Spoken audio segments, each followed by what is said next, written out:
I'm John Leonard. I'm a corporate lawyer with Fairfield and Woods in Denver, Colorado. We have a series of videos on our website regarding different issues of law and how they affect your business and personal life. Today, we just did a series with Tim Jordan on wills and trusts and different kinds of estate planning documents to have. I've just been doing some great videos with my colleague, Mark Smith here on intellectual property, trademarks, copyrights. We're going to do patents and trade secrets. Let's talk about trade secrets right now. Okay. For a minute. Seems like, at least in my mind, everything's can be born as a trade secret, and then you figure out what to do with it. You put it into a registered copyright, trademark, or patent. The trade secrets are that fourth, maybe top secret area of intellectual property that you really got to cover that first if you want to protect everything else, I guess.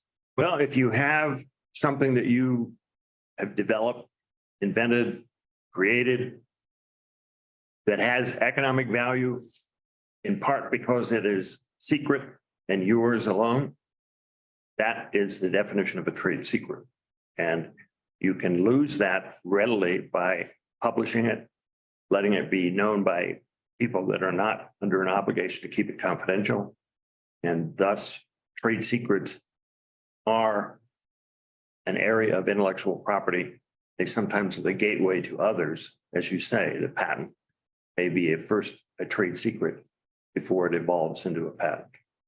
And what's the best way to protect a trade secret? I mean, obviously, you don't tell anybody, but we deal with employees and independent contractors.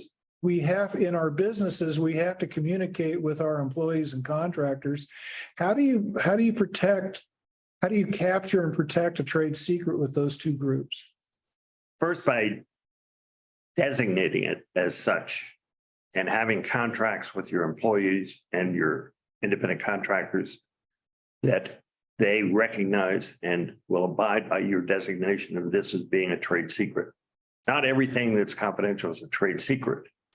It must meet that statutory requirement that it has economic value because of its secrecy.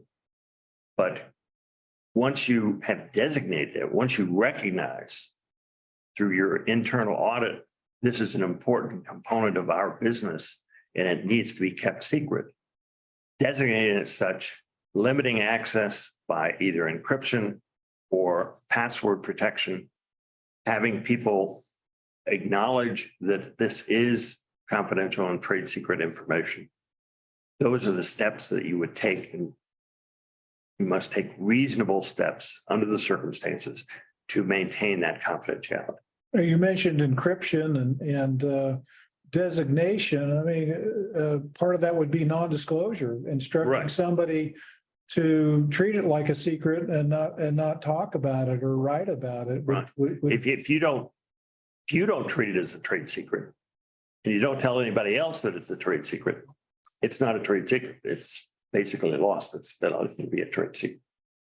And so I know this is a little bit off topic. Once you've protected a trade secret, if you're an employee or an independent contractor, it seems like that walks hand in hand with a transfer provision. In other words, you realize what you have or what you're creating on behalf of the company is secret, and you've used our other secrets, but there's maybe another step and we're transferring all that stuff to the company. So it's an intangible that can be transferred, right?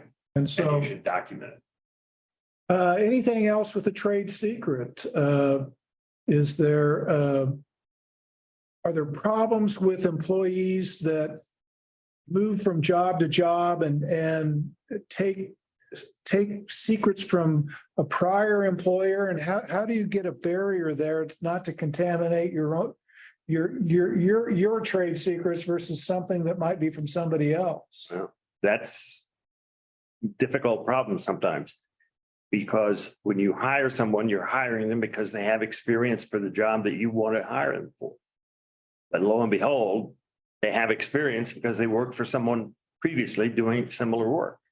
And the fact that they did that work may have exposed trade secrets of that preceding employer to that new employee for yourself.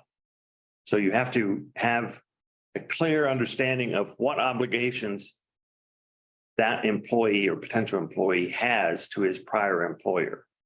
You need to know what documentation and what restrictive covenants there are tied to him that Right. are following him.